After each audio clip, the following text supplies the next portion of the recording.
Dale a like y suscríbete. Fueron las fuerzas especiales más letales del mundo medieval. Su símbolo era la daga. Maestros en el sigilo, expertos en el camuflaje. Atacaban apareciendo de la nada. Aparecían como si fueran fantasmas. Llegaban, apuñalaban y desaparecían. El terror era su mejor arma. Era una guerra psicológica. Se trataba del impacto que tenían. Esta es la historia de cómo una pequeña comunidad se enfrentó a los líderes más temidos de su época. Era una secta pequeña, marginada y perseguida. Se convirtieron en una leyenda. La de los primeros verdaderos asesinos. A unos 150 kilómetros al norte de Jerusalén se encuentra el puerto de Tiro. En el siglo XII, Tiro alberga la fortaleza del ejército cruzado. Su líder, Conrado de Monferrato, está a punto de convertirse en el hombre más poderoso de la Tierra Santa, el rey de las cruzadas.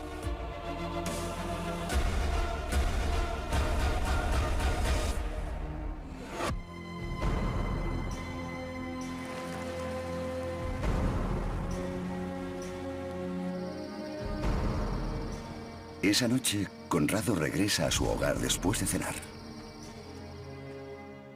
Caminaba por una calle especialmente estrecha. Había dos hombres, cada uno sentado a un lado de la calle. Cree que son monjes, miembros de confianza de su círculo. Pero Conrado está a punto de ser víctima del cuerpo de operaciones secretas más temido de la época, los legendarios asesinos.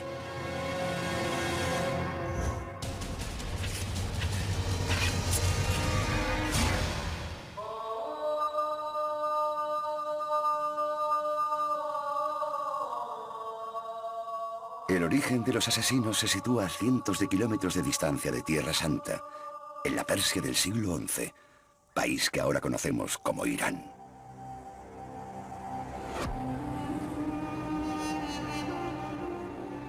El mundo islámico está devastado por la vieja lucha entre los musulmanes suníes y los chiíes. Un conflicto sobre quién sigue la verdadera tradición islámica. Los suníes creían que eran ellos los legítimos defensores de la tradición islámica y eran el grupo mayoritario en la comunidad. Sus rivales, los chiíes, apoyan una tradición diferente. Su líder espiritual debe ser descendiente directo del profeta Mahoma. Los seguidores de Alí, yerno y primo del profeta, decían que los imanes, los líderes políticos y religiosos de su fe, debían ser descendientes de él. Todavía en la actualidad, esta rivalidad dentro del Islam sigue alimentando un amargo conflicto religioso.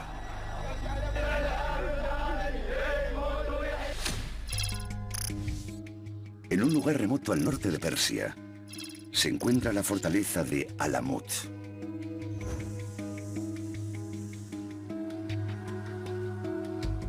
En ese lugar se refugia una comunidad chií en particular, los ismailíes. Era una pequeña secta del Islam marginada y perseguida, en una época en la que era extremadamente peligroso ser cualquiera de esas cosas. Su base es conocida como el Nido del Águila. Alamut en sí es una fortaleza natural. A diferencia de los castillos de las cruzadas construidos con una gran ciencia, Alamut se encuentra sobre un reducto natural de 90 metros, como si fuera un acantilado. A sus pies había barrancos muy profundos que dificultaban mucho su acceso.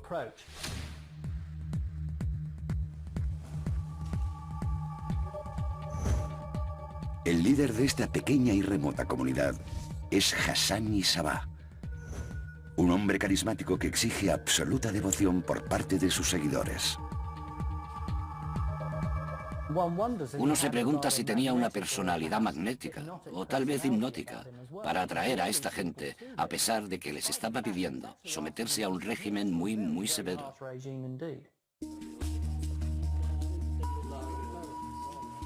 Los ismailíes de Hassan tienen que afrontar numerosos obstáculos. Sus enemigos suníes cuentan con un amplio ejército de 300.000 hombres. Hassan tendrá que librar lo que hoy en día llamamos una guerra asimétrica. No estaba en condiciones de contraatacar, no contaba con un gran ejército.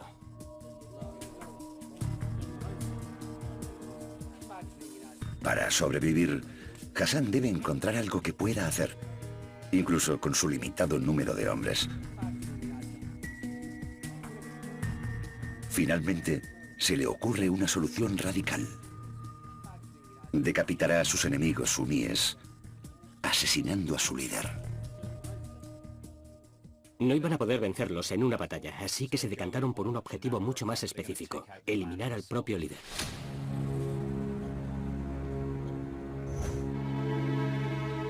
En lo más alto de la jerarquía persa se encuentra Nizam al-Mulk, líder de los suníes ortodoxos. Básicamente era un gobernante autócrata.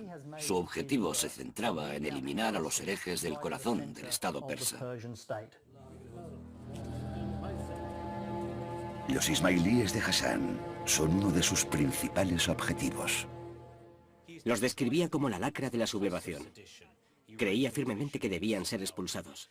Si Hassan iba a por él y lo eliminaba, estaría atentando contra la persona que encabezaba la oposición a su grupo.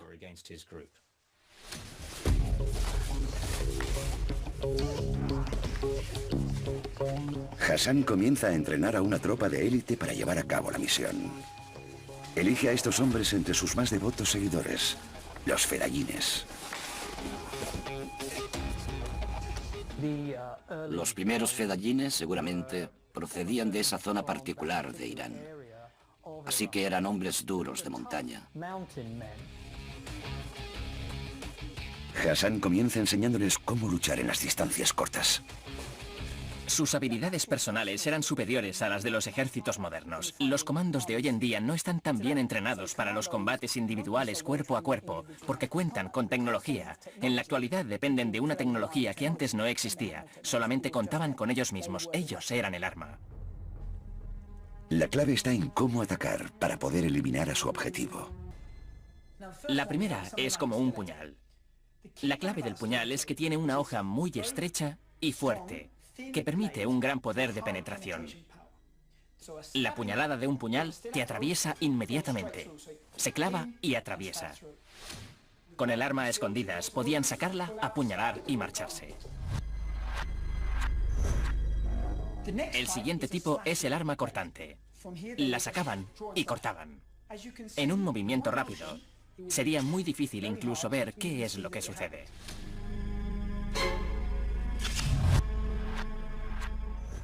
Y el tercer diseño es el arma cortante y punzante. Esta es una versión moderna. Tiene una hoja afilada que se dobla y también cuenta con un doble filo que permite cortar en caso de fallar. Cuenta con una guardia muy resistente que permite apuñalar con fuerza. Así que existen diferentes opciones dependiendo de cómo te muevas y cómo lo combines.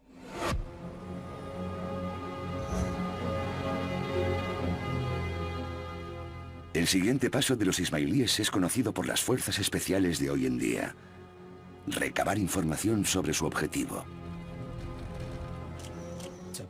Era una operación importante que requería un conocimiento interno. Un espía ismailí se infiltra en los cuarteles del líder suní, observando cada movimiento de Nizam al-Mulk. ¿Cómo era su vida cotidiana? ¿Cuál era la mejor oportunidad para atacar? ¿Había alguna rendija en su armadura?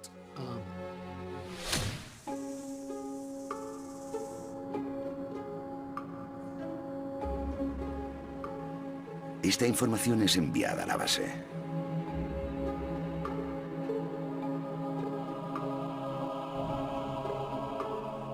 Contando con un perfil detallado de su objetivo, Hassan identifica lo que cree que es una debilidad en la seguridad de al-Mulk. Esa debilidad es su religión. Era la única forma en la que podía acercarse a él. Así que designa a un hombre para que represente a un místico sufí, un hombre santo, un asceta. Alguien de quien jamás sospecharían que pudiese cometer un delito.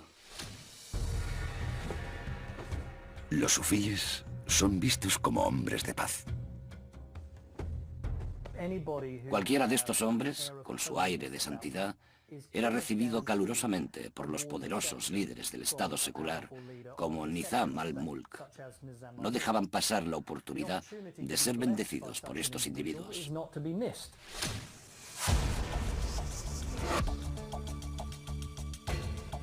Una vez encontrada la forma de acercarse a él, Hassan debe resolver cómo matarlo. El truco es utilizar la distracción.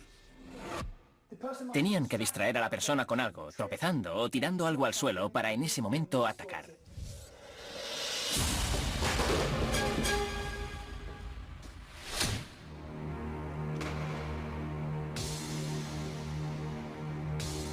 El asesino elegido ensaya la técnica.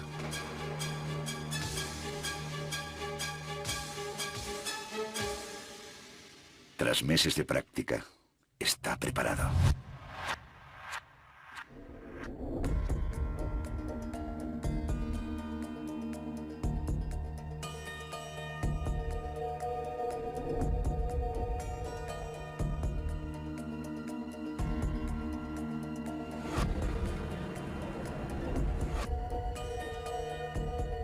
El adiestrado asesino de Hassan se infiltra en la base suní. Nadie sospecharía de un hombre sagrado.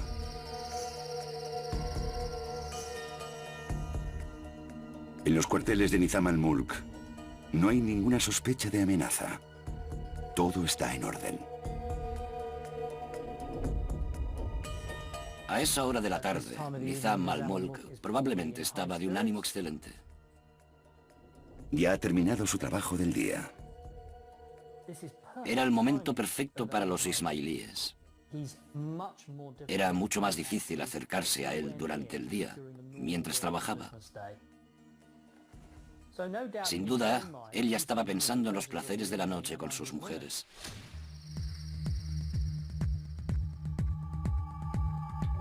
En la sombra, el asesino ismailí espera el momento para atacar.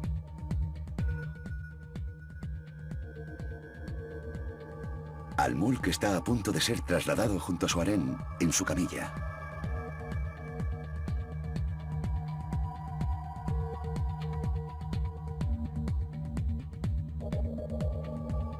Pero entonces ve acercarse al hombre santo sufí. Estaba dispuesto a dejar pasar a ese hombre y darle su bendición.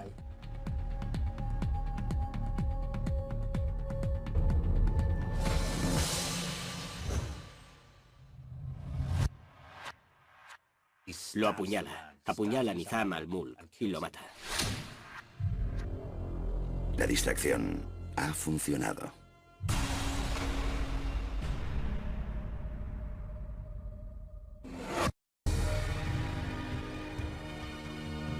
El asesinato del líder de los suníes es un gran triunfo para los ismailíes de Hassan. Era un gran hombre, de eso no cabía duda. Por lo tanto, que acabaran con él lanzó un claro mensaje. Si podemos con él, podemos con cualquiera. Así que asumid el peligro que tienen los ismailíes de Alamut.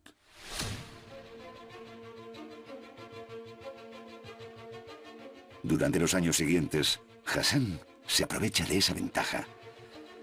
Lanza una serie de ataques terroristas que hoy en día nos resultarían familiares. Hubo unos 25 asesinatos durante este primer periodo. Entraron en una racha gloriosa o extraordinaria, en la que lograron numerosos éxitos. Estaban dispuestos a hacer cualquier cosa para ganar. La manera que tenían los asesinos de matar era absolutamente increíble. Aparecían como si fueran fantasmas, llegaban, apuñalaban y desaparecían. Y cada vez cambiaban su modus operandi. Solamente una cosa permanecía igual. Siempre utilizaban dagas. El asesinato de Al-Mulk provoca el hundimiento de su imperio suní. Han demostrado que su pequeño ejército puede enfrentarse a un enemigo superior y ganar. Fue uno de los primeros grupos que usó, de forma deliberada, pequeñas tropas de hombres altamente entrenados para los combates asimétricos.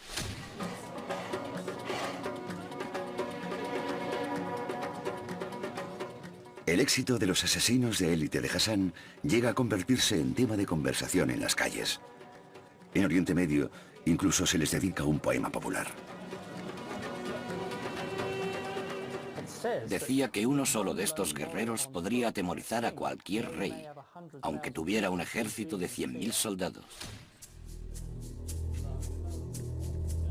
Los ismailíes pronto descubrirán que, al igual que con los terroristas suicidas de hoy, su estrategia tenía un efecto secundario: la atmósfera de terror que se creaba.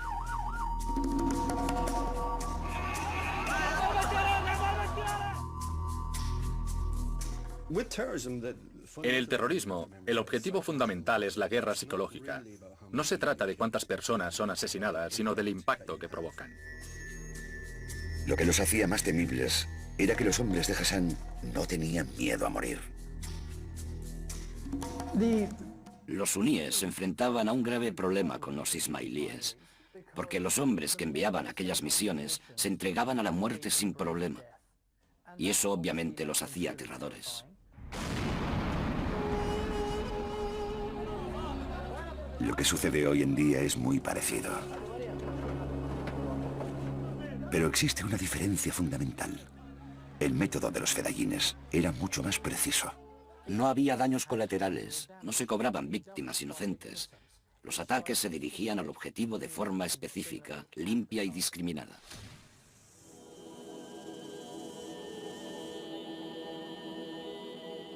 La fuerza de ataque de los ismailíes tiene tanto éxito que sus enemigos suníes intentan desacreditarles. Difunden historias sobre un grupo secreto de asesinos que vive en las montañas, a quienes les han lavado el cerebro.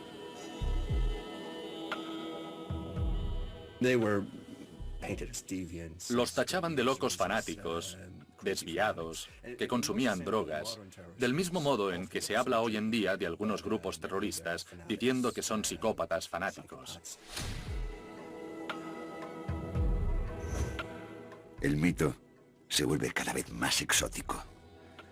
Tanto musulmanes como cristianos occidentales narran la historia de jóvenes asesinos manipulados por un líder perverso.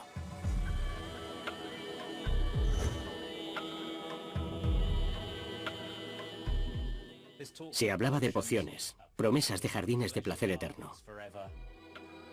Algunas de las ideas comenzaron a difuminarse. Se decía que debían estar bajo los efectos de alguna droga para alcanzar tal nivel de devoción. En particular, los suníes los etiquetan como hashishin o consumidores de hashish. El nombre se ha mantenido. Se transformó en la palabra que hoy en día usamos para alguien que comete un homicidio. Asesino. Y así nace una leyenda. Las fuerzas especiales de Hassan pasan a ser conocidas como los asesinos enloquecidos por las drogas. Personalmente, no creo que estuvieran bajo los efectos de ninguna droga. Necesitaban mucha concentración. Tenían que localizar al objetivo. Las drogas pueden provocar varios efectos. Te reprimen, te deprimen o te iluminan, pero desvían tu concentración. El asesinato de Nizam al-Mulk es solo el comienzo. En el futuro, tendrán que usar todas sus cualidades de combate para defender a su comunidad. No solo de sus enemigos musulmanes, sino también de la nueva amenaza de los cruzados cristianos. Unos 50 años más tarde, en las montañas del norte de Siria, los asesinos ismailíes establecen una nueva base en Masyaf. Toman posesión de varios castillos para proteger a su creciente comunidad, que pronto estará formada por 60.000 hombres. Pero en Tierra Santa se encuentran en medio de una lucha de poder todavía más peligrosa. Una guerra religiosa ha estallado entre los musulmanes suníes y los cruzados de Occidente. Está en juego el control de la ciudad de Jerusalén y sus lugares de culto sagrados.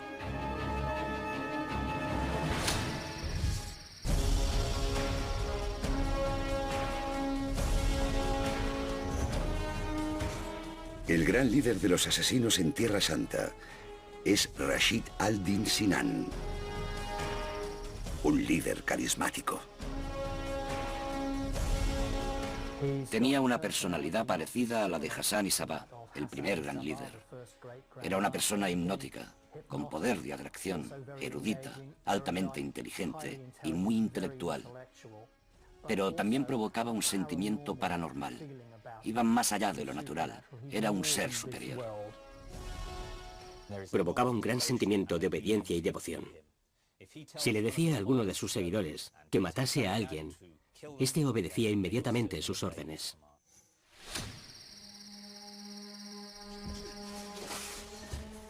En medio de la lucha entre los musulmanes suníes y los cruzados cristianos, Sinan decide que su objetivo será el hombre que ve como su mayor amenaza, el líder de los suníes.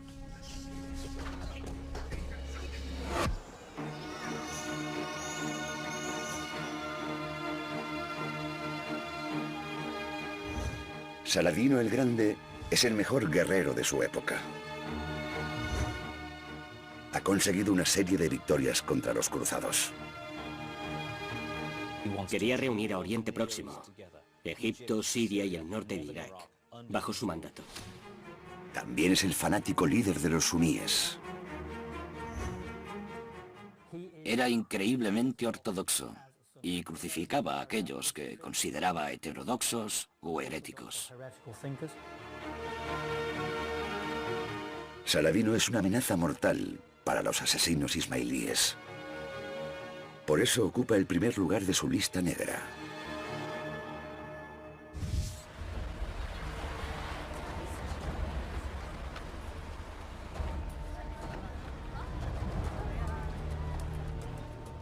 Al estilo clásico de los asesinos, comienzan recopilando información para su misión. Las bulliciosas ciudades de Siria constituyen una fuente idónea de información. Lo primero que hicieron fue enviar a gente con la misión de reclutar a gente local y construir una red. Esta red enviaría información sobre todo lo que allí estaba sucediendo. Reclutan a agentes para que les proporcionen información local. Había un flujo constante de mercaderes y sabemos que la penetración ismailí en la clase mercantil fue muy fuerte. Sinan contaba con un servicio de inteligencia a nivel popular. Su verdadera habilidad fue saber aprovecharlo muy bien. Se habla de que usaba palomas mensajeras como medio de comunicación, pero creo que lo más importante era que, en su propia mente, estaba creando un mapa de los diversos puntos de presión y las maniobras de poder que estaban sucediendo en Siria.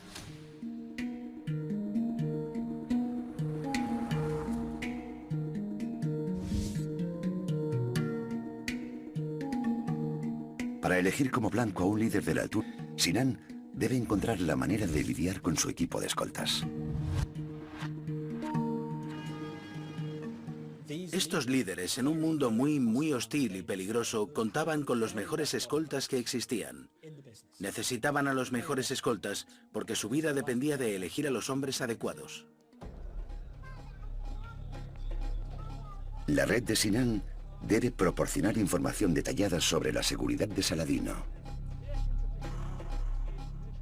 Era fundamental saber cuáles eran los movimientos de sus escoltas, qué hacían, para qué estaban entrenados, cuál era su capacidad de reacción. Pero también era importante saber cuándo aprovecharse de los escoltas, porque lo mismo sucede hoy. Nadie puede estar al 100% alerta todo el tiempo. Es ahí donde la red de inteligencia jugaba un papel fundamental. Había que recabar toda la información posible sobre ellos. Con esta información, los asesinos pueden comenzar su entrenamiento. Deben aprender cómo atacar a los escoltas. Tenían que saber cómo usar esta espada. ¿Por qué? Por una sencilla razón. Si quieres vencer a tu oponente, no se trata solo de lo que tú hagas, tienes que entender a tu rival. Si ellos desenvainaban la espada, ¿cómo les iban a derrotar? Podían utilizar el cuchillo para matar a un centinela armado. Cuando iba a desenvainar, lo esquivaban y luego lo atacaban.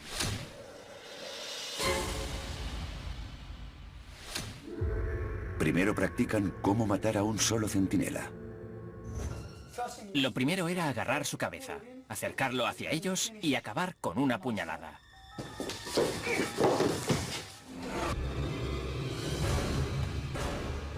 Después, cómo atacar a dos escoltas. El arma estaba escondida y caminaban tranquila y sosegadamente. Sacaban el arma, apuñalaban a los dos y daban una última puñalada para rematarlos.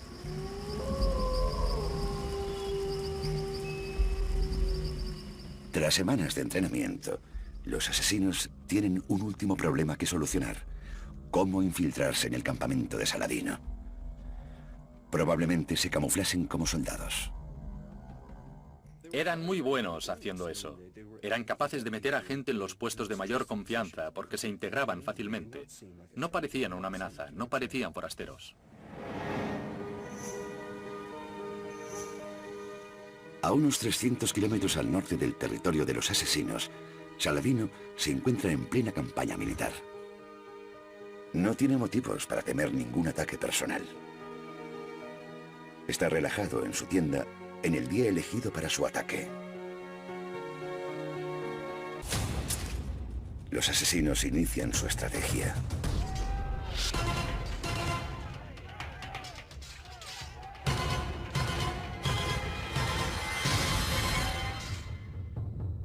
Pero los escoltas resultan ser demasiado fuertes.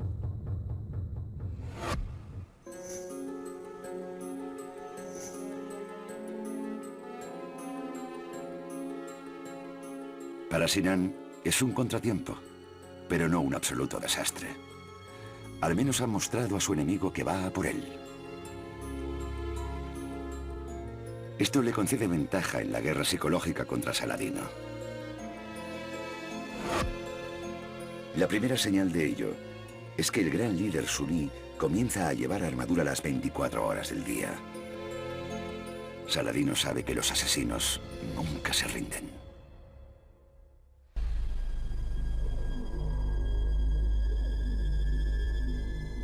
En las montañas, Sinan espera su oportunidad. Su siguiente jugada será infiltrar a una célula durmiente. Los ismailíes estaban preparados para la espera. Estaban preparados para introducir agentes durmientes, como podrían llamarse. Estaban preparados para esperar todo el tiempo que requiriera la estrategia.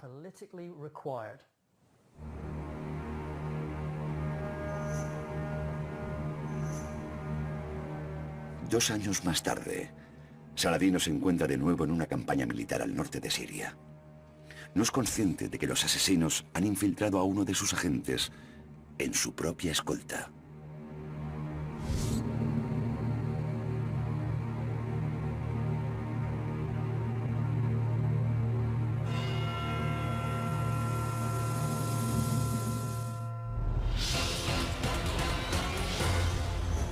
Saladino únicamente cuenta con su armadura para salvarse.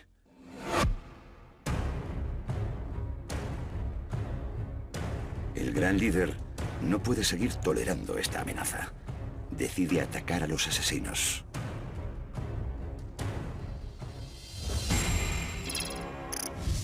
Saladino sitia el castillo de Sinan, en Masyaf. Está decidido a eliminar a los asesinos de una vez por todas.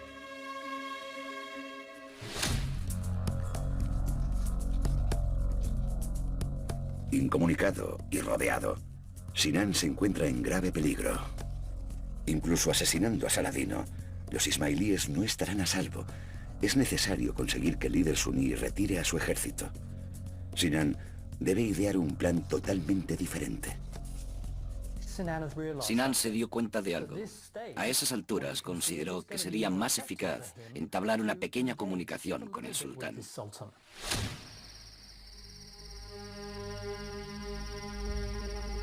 Sinan decide ejercer una presión psicológica. La leyenda cuenta que el mismo Sinan entró sigilosamente en el campamento de Saladino y le dejó una nota con la tarjeta de visita de los asesinos. Una daga.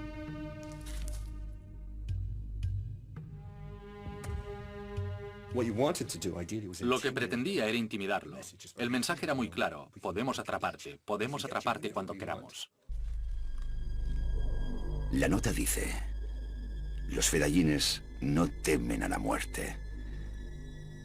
Te derrotaré desde tus propias filas. La nota era verdaderamente aterradora, porque le estaba diciendo a Saladino: puedes amenazarnos con la muerte, puedes amenazarnos con exterminarnos. Nos estás amenazando con algo a lo que nos entregamos. Nos estás amenazando con algo que no nos provoca en absoluto ningún miedo.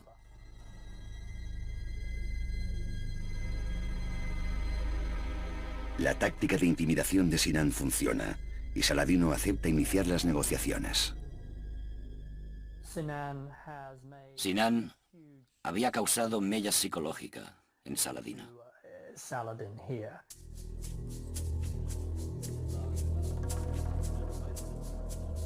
Y ahora, prepara su truco final. Envía un emisario con un mensaje firme para Saladino. No nos vamos a marchar, somos indestructibles y tendrás que lidiar con nosotros. Sinan deja claro que el mensaje va dirigido únicamente a Saladino.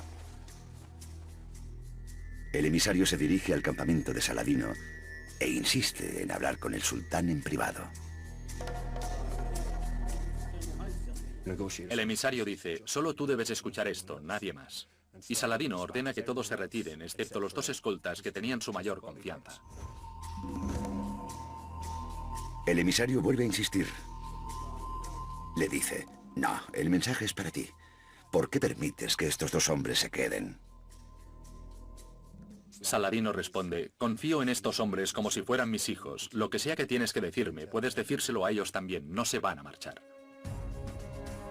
Entonces el emisario juega la gran baza de Sinan. Se dirige a los escoltas y les pregunta: si ahora os ordeno que matéis a este hombre, ¿lo haríais? Para Saladino, es un momento abrumador. Sus escoltas de mayor confianza resultan ser asesinos. Eran agentes durmientes que habían estado infiltrados en su organización durante años. Y en ese momento, si se lo pedían, lo matarían. Pero eso no sucedió. El negociador solamente le estaba dando un mensaje: te podemos matar. Esos dos hombres eran en quienes más confiaba y resultaron ser asesinos. Si esos lo eran, ¿cuántos más podrían serlo?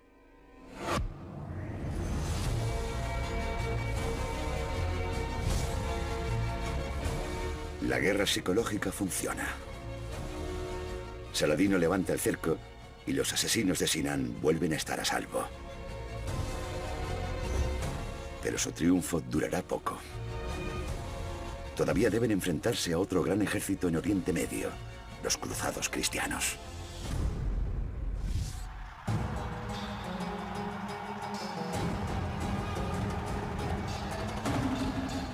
Durante los 15 años siguientes, Tierra Santa se convierte en un sangriento campo de batalla. Los guerreros musulmanes y los cruzados luchan por el control de Palestina y la ciudad sagrada de Jerusalén.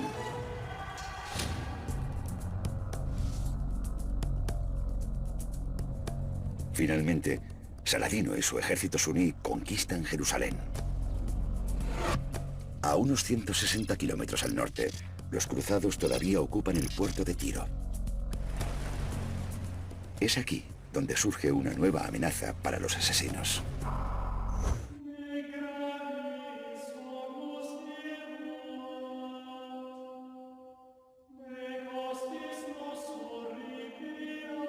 El gobernador de Tiro es un varón ambicioso y despiadado: Conrado de Montferrato. Formaba parte de una dinastía de cruzados. Estaba ahí de por vida y su intención era expandir sus tierras. Constituía un verdadero problema. Conrado tenía todo el potencial para convertirse para los cristianos en lo que Saladino se había convertido para los musulmanes. Era una figura poderosa, dinámica, alguien a quien debía tenerse en cuenta. Y Conrado ya ha convertido en enemigos a los asesinos. Hay una historia que cuenta que Conrado confiscó los bienes que transportaba un barco de asesinos que llegaba al puerto de Tiro y ordenó apresar a su tripulación. Sinan le dijo: devuélveme las cosas y suelta a los prisioneros. Y Conrado dijo 2 veces no. Decirle que no a Sinan era algo bastante peligroso. Significaba entrar en su lista negra.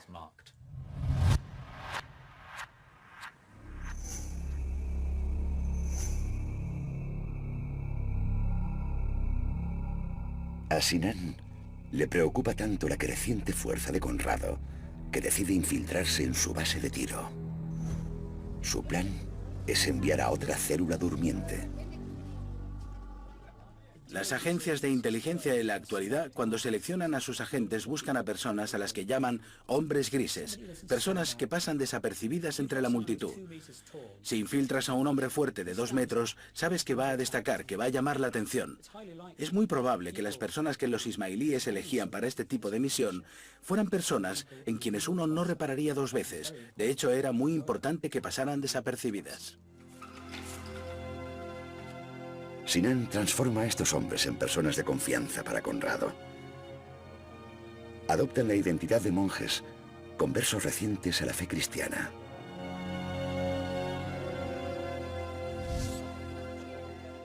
Tras siglos de persecución, los asesinos saben cómo vivir encubiertos en territorio enemigo. Si es necesario, incluso niegan su fe chií, según el principio de taquía. La taquía permite a sus seguidores negar su fe para poder garantizar su propia supervivencia o para obtener ventaja sobre los no creyentes.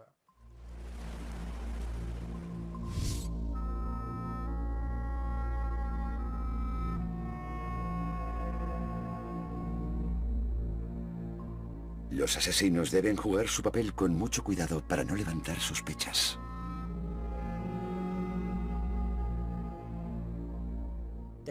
Tenían que conocer los rituales de la vida cotidiana dentro de esa comunidad.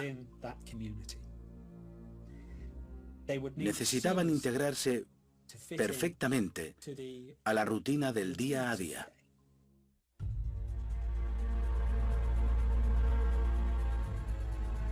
Es una operación de alto riesgo. Un error y los hombres de Sinan pueden acabar en la cámara de torturas. Finalmente, se ganan la confianza de Conrado.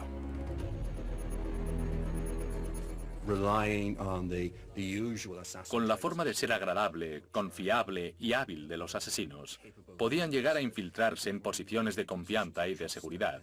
Y eso fue exactamente lo que consiguieron.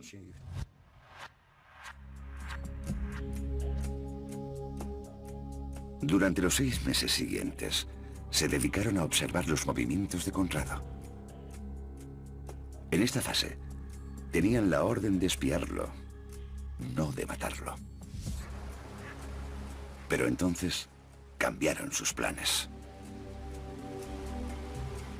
A Tiro llega la noticia de que Conrado ha sido elegido como nuevo rey de los cruzados.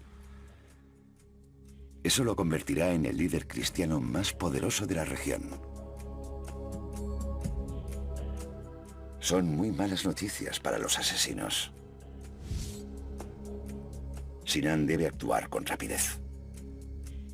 Esa misma semana, envía a un asesino a Tiro. Es hora de activar a sus agentes durmientes. Conrado debe morir.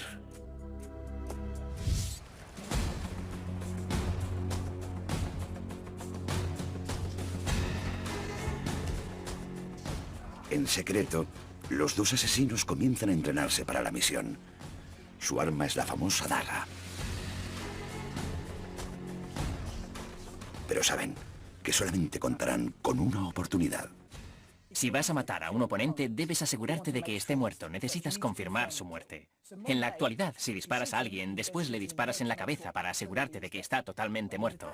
Con la daga, lo que hacían para asegurarse era atacar en más de una zona.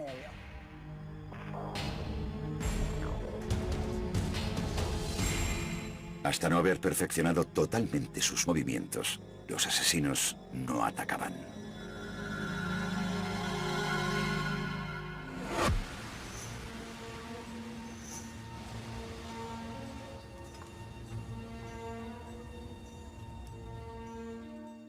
Conrado, el futuro rey de Jerusalén, espera para salir a cenar.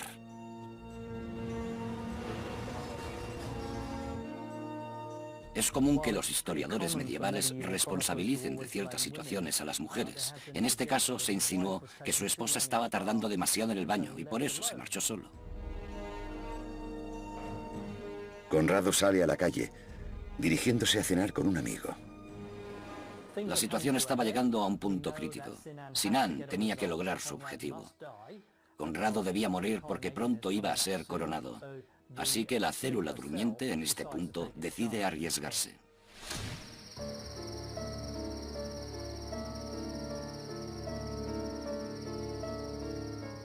Mientras Conrado se encuentra en casa de su amigo, los asesinos ocupan sus puestos y se preparan para atraparlo a su regreso.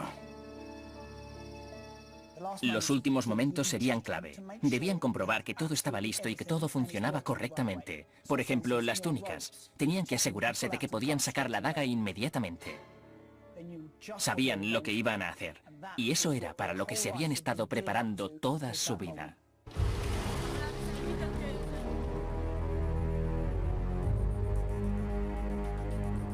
Al terminar la cena, Conrado camina de regreso a su casa. Hay que tener en cuenta que a este hombre no le preocupaba ninguna amenaza inmediata. Caminaba por una calle especialmente estrecha y había dos hombres, cada uno sentado a un lado. Cuando él vio a estas dos figuras a ambos lados de la calle, figuras con las que probablemente estaba familiarizado, seguramente bajó la guardia. Y entonces atacan.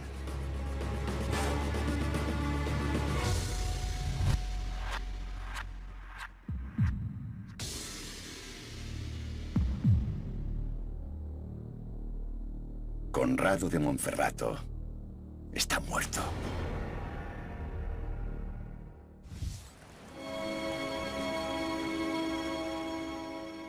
La muerte de Conrado de Monferrato representa el asesinato más famoso llevado a cabo por este grupo en la época de las cruzadas. Por lo tanto, tuvo un gran impacto.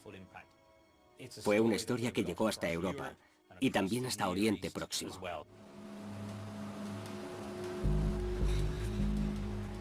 Los rumores no tardaron en empezar a difundirse. Se cuenta que uno de los asesinos fue capturado y que declaró que trabajaba para los rivales de Conrado.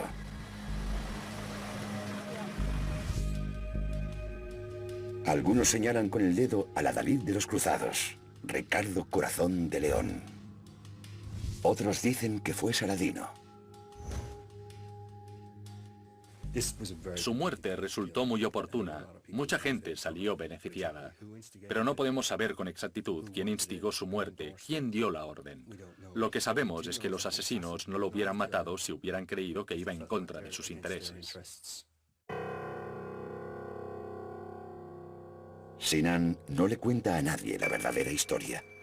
Eso no hace más que realzar el mito de los asesinos. El asesinato de Conrado de Monferrato es su mayor triunfo. Un año después, Sinan será asesinado.